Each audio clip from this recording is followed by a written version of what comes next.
L'accent, c'est l'identité, et ce qu'on demande à des journalistes, c'est précisément d'abdiquer quelque chose de leur identité. C'est vraiment dégueulasse en fait. Bonjour Jean-Michel. Bonjour Hugo. Vous avez vu hier Jean-Luc Mélenchon qui se moque de l'accent du Sud d'une journaliste à l'Assemblée nationale. Quand vous pointiez les déboires judiciaires de Fillon et de Le Pen... Et alors, qu'est-ce que ça veut dire? C'est quoi votre question, madame? Je ne comprends pas ce que vous voulez dire. Quelqu'un a-t-il une question formulée en français? Qu'est-ce que ça vous inspire? Honnêtement, ça m'a choqué sur le coup, parce que c'est une forme de discrimination insupportable. À cette journaliste qui a un accent du Sud, il dit on ne comprend pas ce que vous dites, vous ne parlez pas bien le français. C'est vraiment de la discrimination pure sur la manière de parler. C'est vraiment assez grave au fond. Ça n'est pas que cocasse ou drôle, il y a quelque chose de douloureux, je trouve, à voir ça. Qu'est-ce qui s'est passé selon vous dans la tête de Jean-Luc Mélenchon? Parce qu'il est quand même député de Marseille.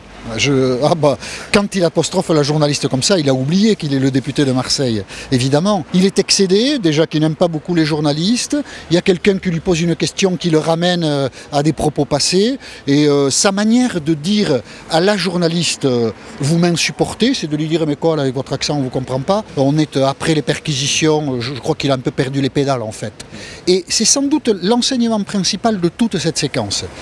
On le savait un peu, mais Jean-Luc Mélenchon n'est pas maître de ses nerfs, il n'est pas maître de ses émotions, et quand on veut être président de la République, c'est un problème. Dans les médias nationaux, il y a peu de journalistes qui ont un accent du Sud. Vous en êtes l'un des rares. Oui, ou l'une des exceptions.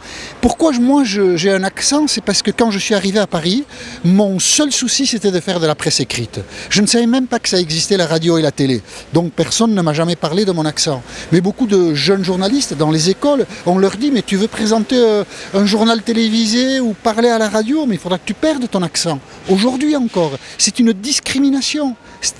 L'accent, c'est l'identité, et ce qu'on demande à des journalistes, c'est précisément d'abdiquer quelque chose de leur identité. C'est vraiment dégueulasse en fait.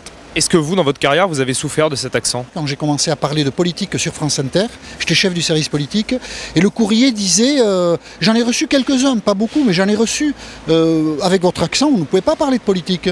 Le rugby, d'accord, mais le reste, et surtout la politique, ça semblait quelque chose d'assez transgressif à des personnes. C'est le stéréotype, c'est la bêtise humaine qui s'exprime quand on entend ça.